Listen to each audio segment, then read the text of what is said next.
Hello everybody, I'm Kevin and today we're going to be learning how to make pillowcases. So what I have right now is two pieces of denim fabric that I put together with the right side and the right side together. So the right side is these two right here, and then this is what's going to be showing to everybody else around you. This is going to be what's on the outside of the garment or the project, or whatever that you're working on. This is going to be the right side of it, and this is going to be the wrong side, which is the part where people usually don't see. So we're going to line those two pieces right side to right side together because we can see the wrong side in front of us. And then what I want to do right here is to measure our seam allowances, and I'm going to chalk those lines. So what I have right here is about a 7.5 by a 7.5 square, and my seam allowance I decided was going to be 1/2 inch, and my final dimensions I decided that was going to be 7 by 7. So I'm just going to draw my seam allowances using this ruler. So with this ruler, like each square is about 1/8 of an inch. Each little teeny tiny squares of this. And I know that 4 little squares of this make a 1/2 inch. So that way I can line up my ruler and I can draw very, very efficiently. My chalk lines, I mean. And then I'm just gonna do that on all 4 sides, or 3 sides, until one side. We're gonna leave a little opening for us to turn the fabric to the right side after we put the stuffings inside. So I guess that leaves us with this side. So I'm just gonna draw a line somewhere and then ending about right here. Just leave like a little, depending on the fabric, I guess. For me, I'll probably end like with a little bit more area because denim is a little bit, this specific denim is hella stiff. So I think I'm gonna try and make a bigger gap right here. Okay. So once I've drew out my seam allowances, I want to align these pieces together and sew it at about 1/2 inch right here. So I'm just gonna do that now. Hello everybody. So right now we're on to the second step of this. We've drawn the chalk line and we left a little opening right here within our chalk line. And I went ahead and put some pins onto the fabric so it doesn't slide around whenever I'm trying to sew it. And to also have the feed dogs have a smoother time of this. So I'm just gonna go ahead and sew this right now. Literally like right onto that chalk line that we did. And I wanna sew it on the inside of the chalk line because I remembered that that's where we did. Okay, so I'm gonna turn on my sewing machine, then I'm gonna sew directly onto that chalk line. I'm gonna stitch a couple and then back stitch. So let me do it again. I want to turn my needle well facing towards me, needle down. I'm gonna stitch a couple stitches, then I'm gonna back stitch. Okay, you don't need to back stitch that much, just 1 or 2 back stitches should be good. So I'm gonna sew, keep sewing till the end of this place. So once my needle is down, I can lift up my presser foot and I can rotate and pivot my fabric. And then from here, I'm just gonna keep on sewing. Line. And the reason why I said to do before the chalk line, or to sew it before the chalk line, is because that specific chalk mark was really, really fat. And it's starting to look like about like 1/8 of an inch of a chalk line. And whereas in like the place that I'm gonna be stitching is about literally like a 32 of an inch.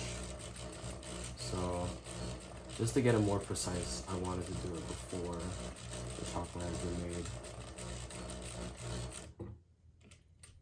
Okay, so I pivot again.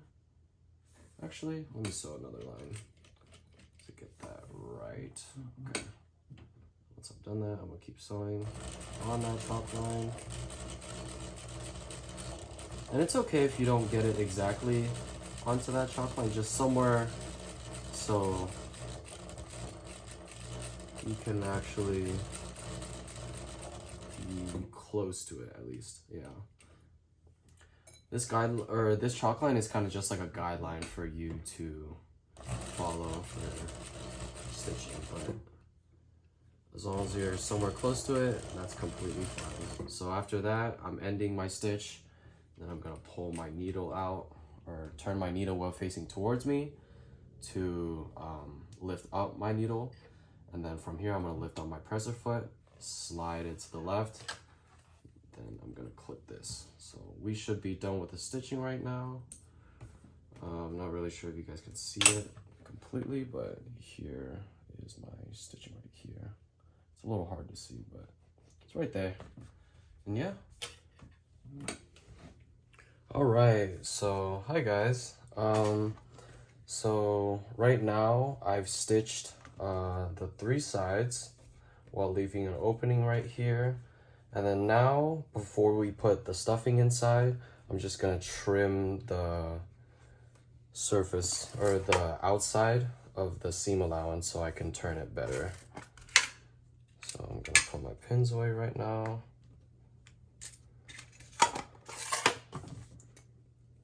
All right.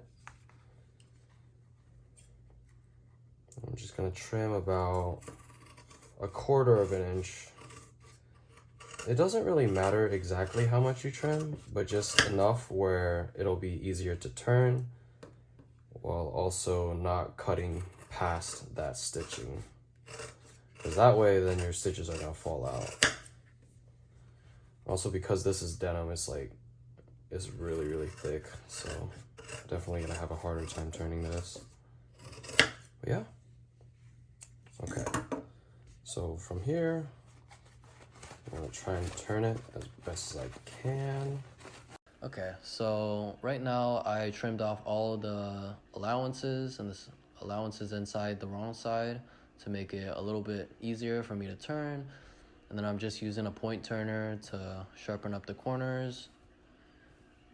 Yeah, and now I'm just putting the polyfill inside to make it puffy. That should be, yeah, that should be all I'm doing. Yeah. Hand stitching needle right here. Then I have my thread right here. So we're gonna set up and get ready for hand stitching.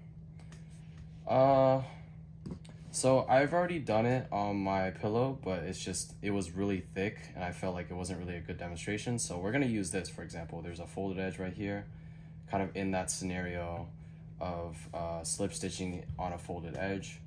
So the point's still there. It's just I'm using a different piece to show my example. But let's get started. All right, so here's my thread, here's my needle, and then I'm gonna grab a little bit of my thread and with my stickers. And I'm gonna clip these, clip, okay? And then I'm gonna take this and put that through the eye of the hand needle, or the hand stitching needle. I'll go ahead and do that, voila. And then towards the bottom of the thread, right here, I need to make a knot. So I'm gonna use my index finger and then I'm gonna place the thread on the crevice of my index finger and then hold it with my thumb while wrapping it around 3 times. 1, 2, 3, wrap it around 3 times. And I'm just gonna twist it left and right until it gets to the bottom of it. And then I pull my thread back using my fingers. Okay, it's a little messy, but the point still stands and it still makes a knot. I can go ahead and trim all of that. Trim all of that, and that should be good. Yeah, honestly, whatever means possible to make a knot. The most important idea is that you make the knot. So after we finished setting up our needle, we can go ahead and stitch. Okay, so I'm gonna use that folded edge and I'm gonna start on on the inside of that folded edge, catching only that seam allowance. So this fabric right here that's being folded, only that one. And then, so my needle is gonna travel from the beginning, since we're starting it. It's gonna go through and come up to the top of that folded edge right here. You wanna get it as exact as possible. Pull it through, and your knot should be on the inside. Yeah, so we started over there because we want the knot to be on the inside. So it's going in right here, and it travels through to the top of the folded edge. And so now we can get ready for stitching. So I'm gonna take this, and then I'm going to stitch another on the other folded side of the fabric, right on that fold. So I'll go down, travel through, and my needle's gonna come back in that same folded edge, only catching that. Gonna pull through, and that's gonna be my first stitch. Then I just continue on doing that for the rest of it.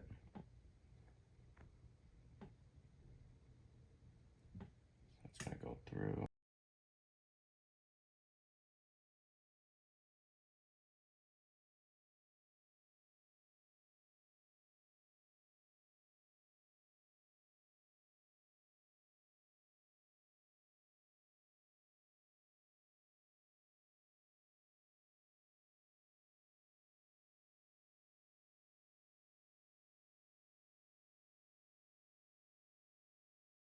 So now you're getting closer to the end, and we're gonna make another stitch before we start doing the loop.